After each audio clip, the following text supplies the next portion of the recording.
secular state, the constitutional provisions. India does not have an official religion. The Constitution of India provides the freedom to profess, practice, and propagate any religion or not to follow any. It prohibits discrimination on grounds of religion.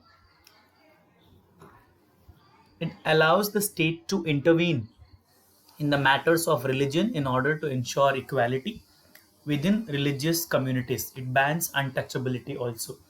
These are the provisions of the constitution which actually make India a secular state.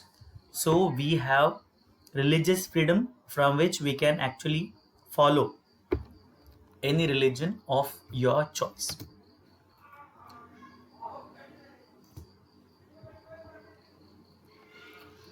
Why communalism needs to be combated? Secularism constitutes one of the foundations of our country. It's one of the guiding values written in the constitution. You know it. Communalism threatens the very idea of India.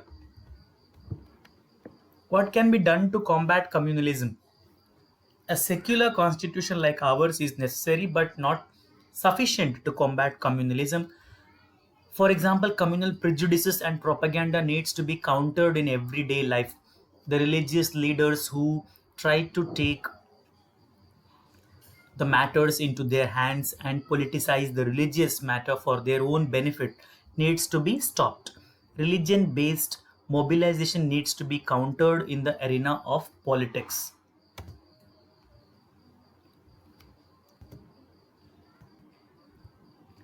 This is a very famous cartoon. This chair is for the CM. To prove his secular credentials, there will be plenty of rocking. Look at a chair of the chief minister. If he wants to be sitting in the chair of a chief minister, he needs to take support of all the religions. So he needs to be secular.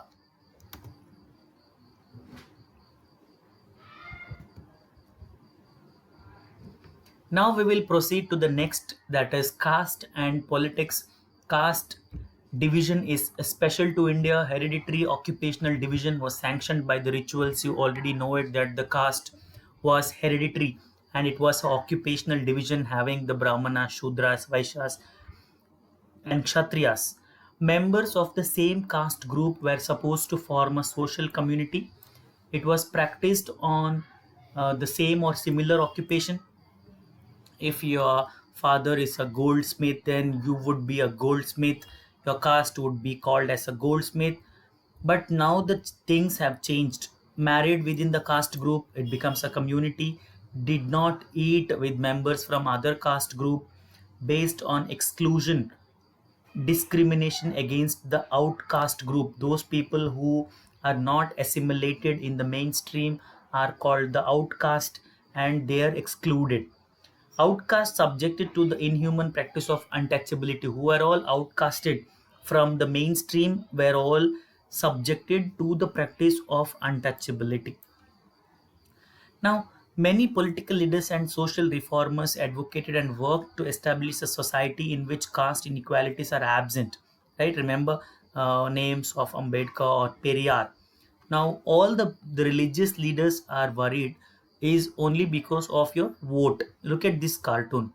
Cast your vote here, vote your caste here.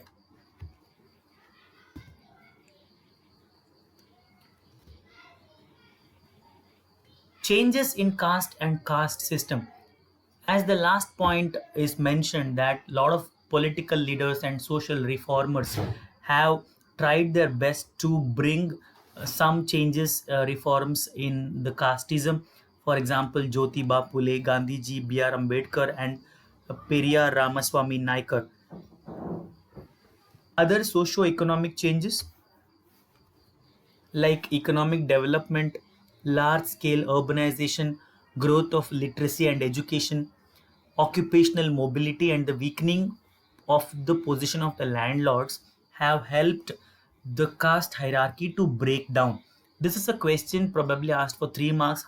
Why or how the caste hierarchy is breaking down? You can write the answer as efforts of political leaders. First one.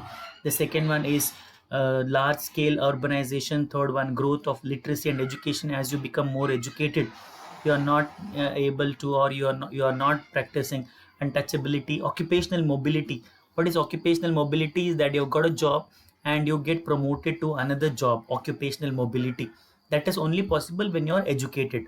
And the weakening of the position of the landlords, land to the tiller, these kind of laws have weakened the position of the landlord, which in turn have resulted in breaking down the caste hierarchy. And the Constitution of India prohibits any caste based discrimination and laid the foundations of policies to reverse the injustice of the caste system. Even though it is not found as much as it was found earlier, it is not completely removed.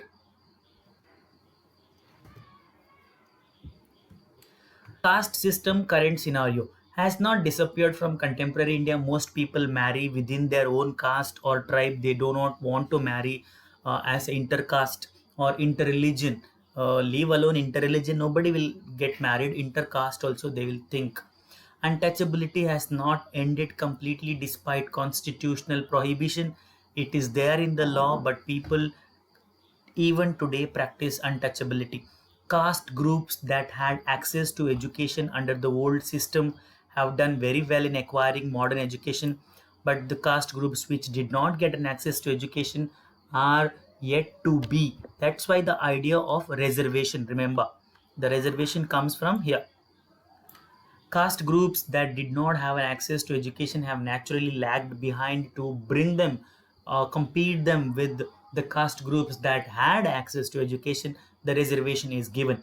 Caste continues to be closely linked to economic status as well. The upward caste people are much more richer compared to the backward caste community or else the untouchables.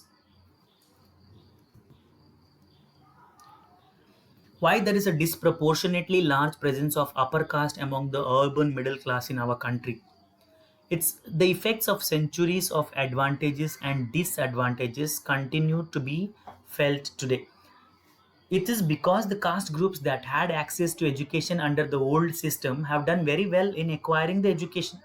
Remember Raja ka beta Raja banega, and where the teacher comes to your home to teach, comparing to the community which did not even go to school.